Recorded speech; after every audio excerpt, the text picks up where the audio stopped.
Hey there folks, and welcome to this video, and here I'm going to be talking about the WRC. And I'm going to be talking about the WRC 2022 regulations.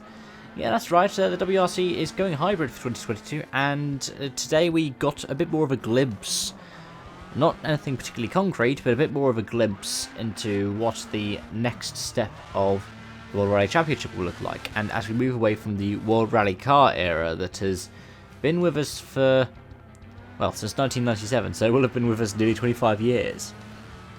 And as we look towards the new Rally1 era, and I want to say, before I get into talk about this content properly, thank you so much to Gary on Twitter for, well, sharing this. Gary is somebody I've followed for a long time, and I'll put the link to Twitter that I found this from in the description below, which you can follow through to find the email itself. Now, there are lots of bits and pieces that this email has to it. Some of them are more kind of to do with tier-based systems than others, like difference between two-wheel drive and four-wheel drive categories, and the Rally 1 to Rally 5 structure, which I'll probably talk about another time because I find it personally quite interesting. But what you're probably here for is to hear about the new WRC stuff, the new Rally 1 cars. And they're going to be 2022, they're going to be doing a couple of things a bit differently. So firstly, they're going to be mimicking some of the things like current R5 cars. So a four-wheel drive 5-speed transmission, which is to kind of simplify the costs. So there was a bit of a debate when it came to designing these rules, whether to go with the more simplified cost solution, which M Sport certainly wanted and Hyundai were kind of behind, and the going for the more kind of extreme, just upgrading these current generation World Rally cars with hybrid power that Toyota wanted. So it's obvious that the FIA decided that they were going to just pull the trigger and go, well, Toyota, if you don't agree with this, we're still going to go ahead with two manufacturers. You guys can choose what you want to do. So it's going to be fascinating to see what happens there. But in addition to this, there are a couple of other bits and pieces. No central differential, only one kinematic drivetrain. So that gets rid of the central differential, which I believe returned to the 2017 regulations.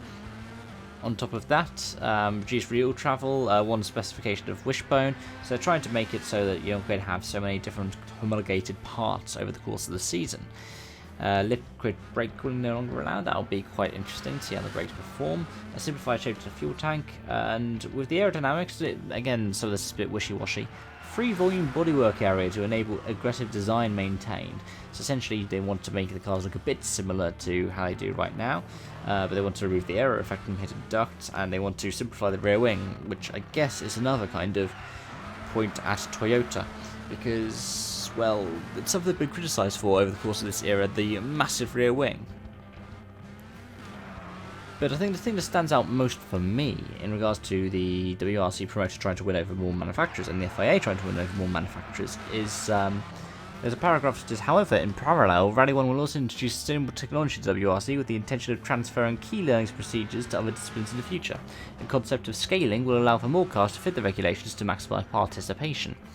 Now, the reason why this is because a lot of cars that currently have hybrid technology aren't necessarily going to be the smaller compact car. So, for example, some people with key markets such as SUVs have hybrid SUVs.